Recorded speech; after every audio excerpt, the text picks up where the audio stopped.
Good morning, students. Today we will study Mendel's periodic law, on which Mendel's periodic table is based. Mendel's periodic law states that properties of the elements are the periodic function of their atomic masses. Again, I am stating the law.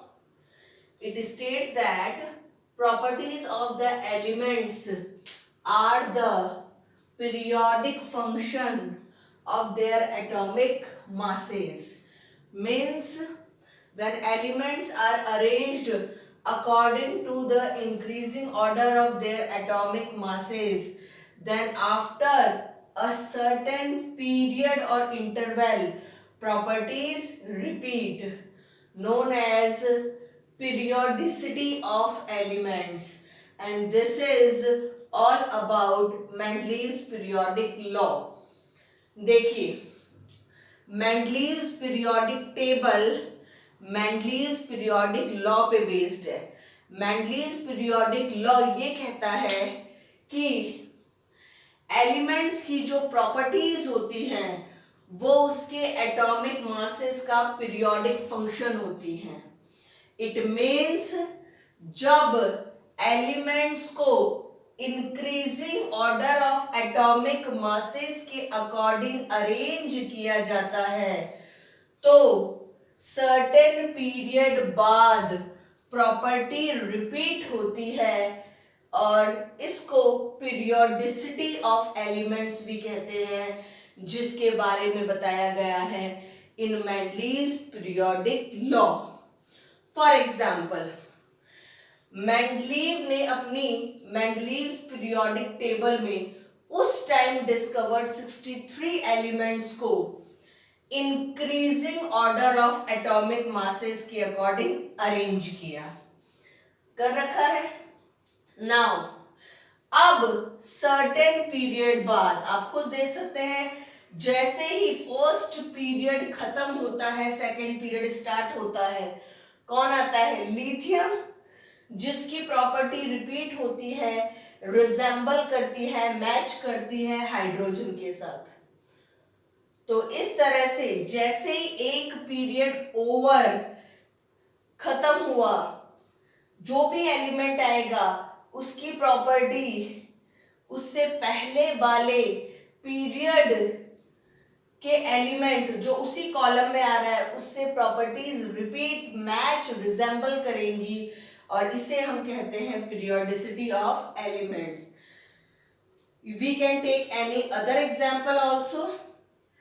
अगर आप beryllium का example लेते हैं तो beryllium के certain period बाद अगर आप बेरिलियम ले रहे हैं तो यहां से सर्टेन पीरियड यहां खत्म होता है, यानी कि सोडियम पे.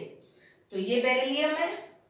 बेरिलियम से सर्टेन पीरियड इंटरवल बाद यानी सोडियम के बाद अगला पीरियड स्टार्ट माना जाएगा और वहां पे आएगा मैग्नीशियम, जिसकी प्रॉपर्टी बेरिलियम से यानी उससे पहले जो प्रीवियस पीरियड है उसके एलिमेंट से मैच, रिजेंबल, रिपीट करेंगी और वो एक ही कॉलम ग्रुप में आ जाएंगे, known as periodicity of elements.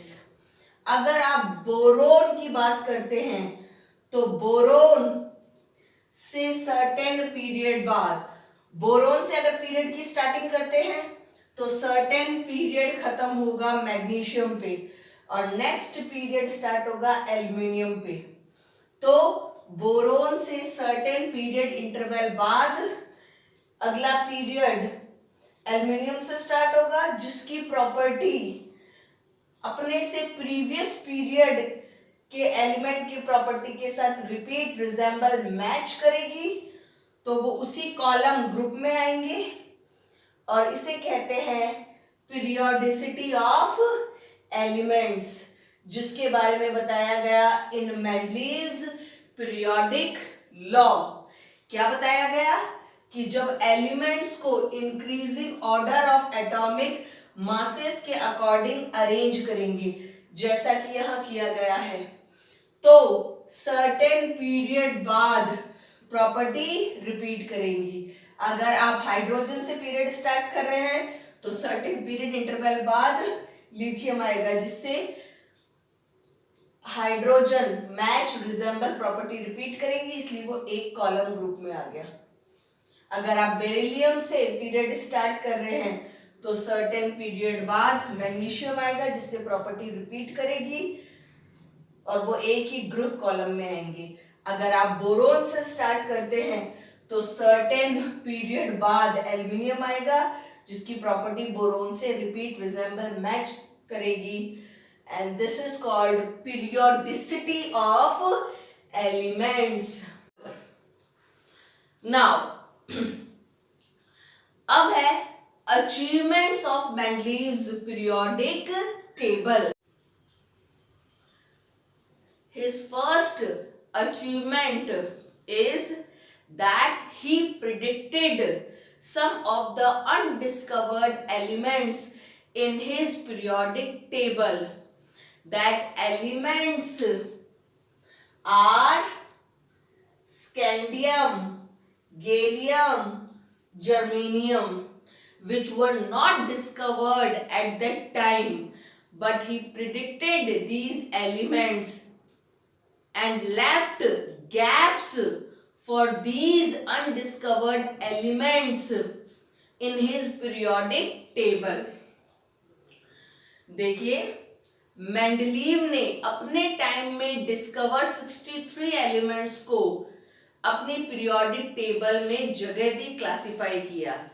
लेकिन जब वो 63 एलिमेंट्स को क्लासिफाई कर रहे थे according to increasing order of atomic masses and similarity of chemical properties, तो उन्होंने कुछ जगह ये स्ट्रांगली फील किया कि यहाँ पर कोई ऐसा एलिमेंट आएगा जो अब तक डिस्कवर नहीं हुआ, लेकिन जब भी वो फ्यूचर में डिस्कवर होगा इसी स्लॉट, लोकेशन या प्लेस पे फिट बैठेगा।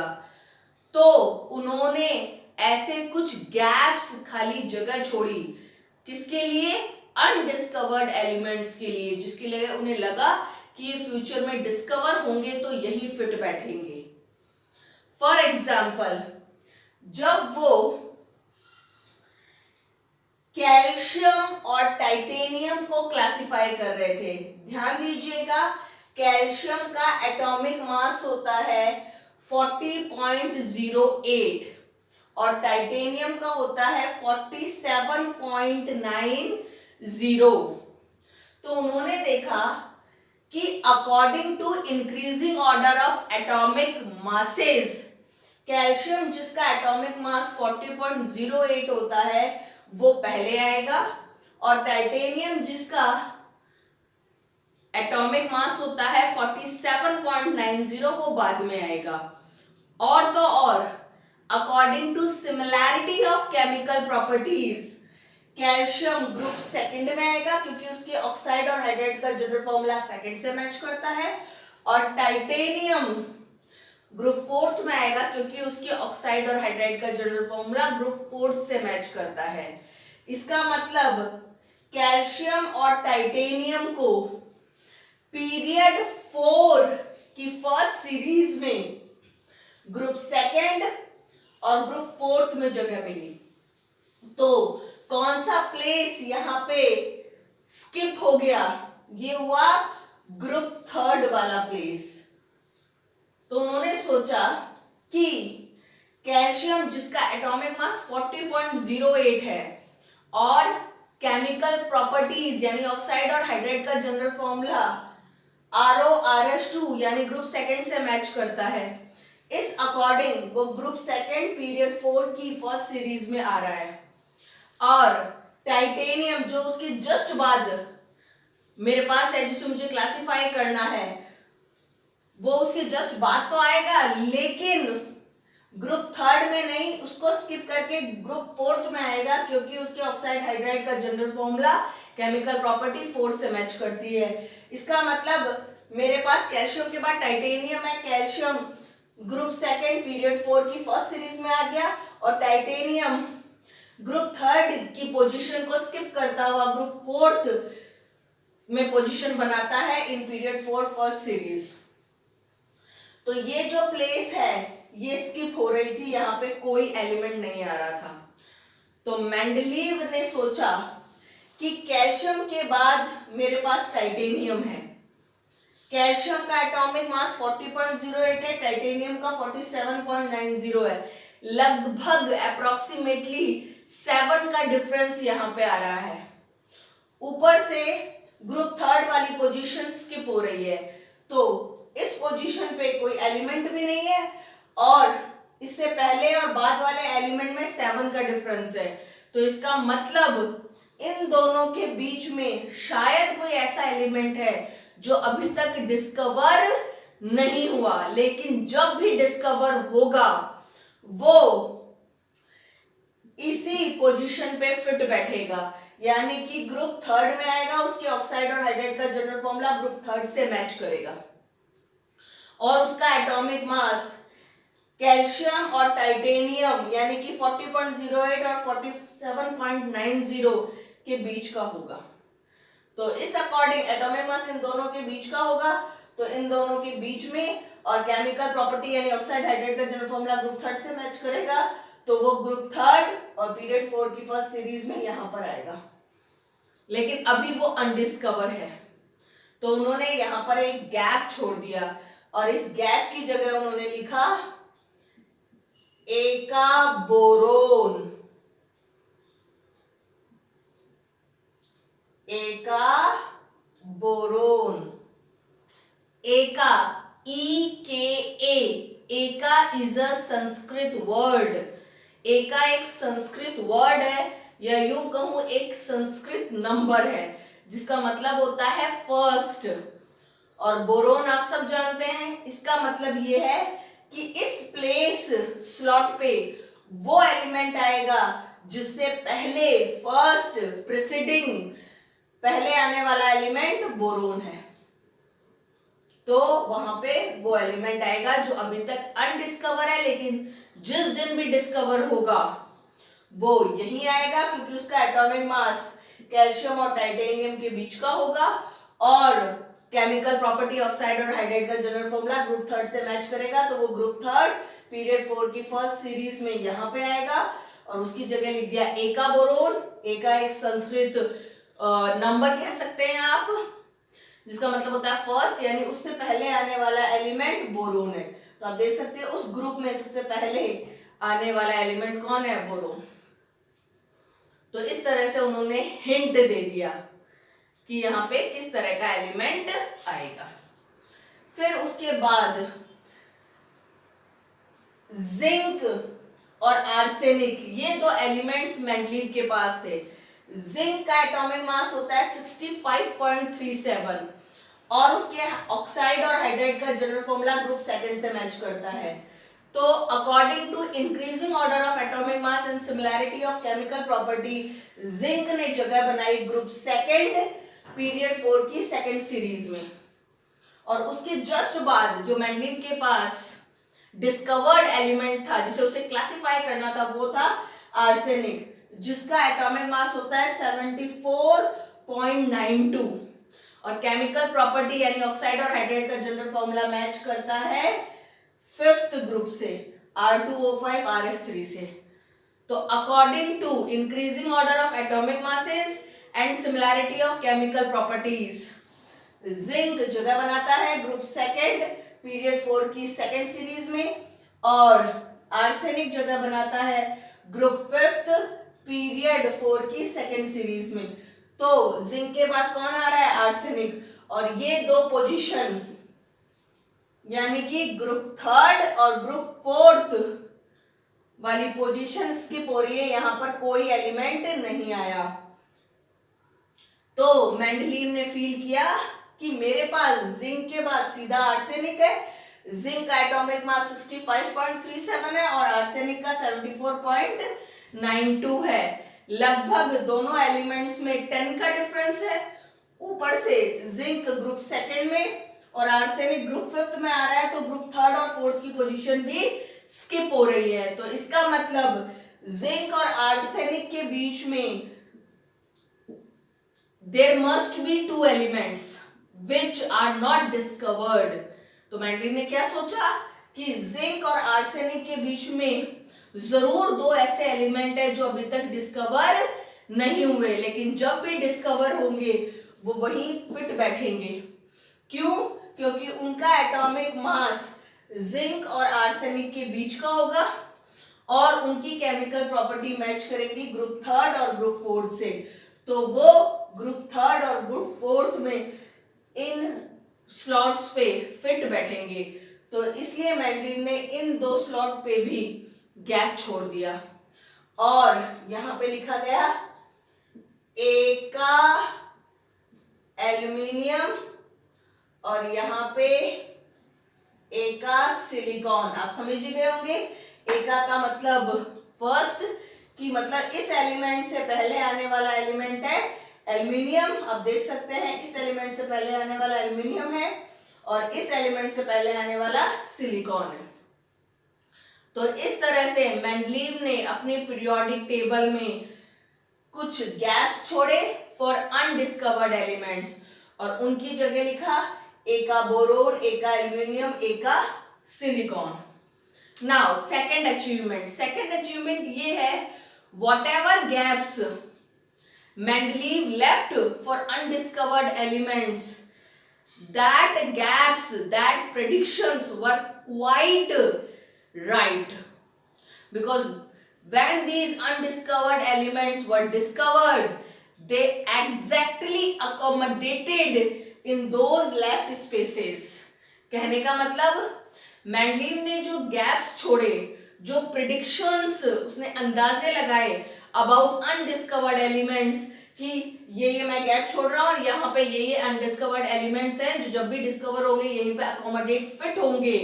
वो गैप्स, वो प्रिडिक्शंस, वो जो भी उन्होंने अंदाजे लगाए वो बिल्कुल सही प्रूव हुए, क्योंकि फ्यूचर में आगे चलकर स्कैंडियम, गैलियम और जर्मेनियम जैसे अनडिस्कवर्ड एलिमेंट डिस्कवर हुए, जहां पे स्कैंडियम ए का बोरोन, गैलियम ए का एल्यूमिनियम और जर्मेनियम ए का सिलिकॉन की जगह आया और बिल्कुल इन गैप्स में फिट हुए according to increasing order of atomic masses and similarity of chemical properties.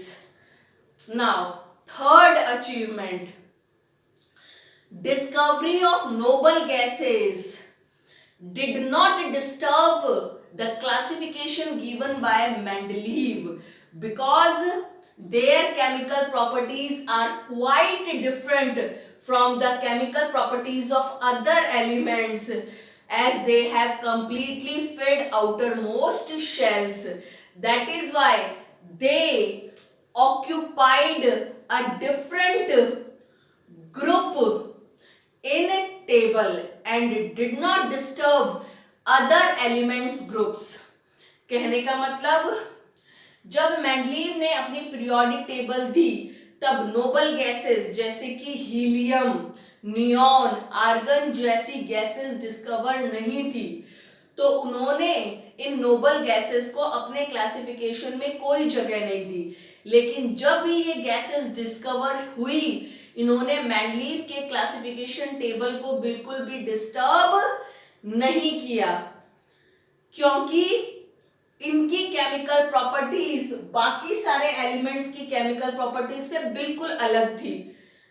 क्योंकि हम सब जानते हैं नोबल गैसेस जैसे हीलियम है, नियॉन है, आर्गन है, इन सब का outermost shell completely filled होता है, इनके पास कंप्लीट डुप्लेट या ऑक्टेट होता है, इसलिए इनकी केमिकल प्रॉपर्टीज बाकी सारे एलिमेंट से बिल्कुल अलग होती हैं और ये टेबल या क्लासिफिकेशन में कहीं पे भी बीच में जगह नहीं बनाती, बल्कि एक सेपरेट ग्रुप बनाती है और बाकी एलिमेंट्स के ग्रुप को बिल्कुल भी डिस्टर्ब नहीं करती। तो these are the achievements of Mendeleev's periodic table. In our next class we will study the limitations of Mendeleev's periodic table and how are that limitations or anomalies removed in modern periodic table, that we will also cover. Now this is goodbye from my side. Bye.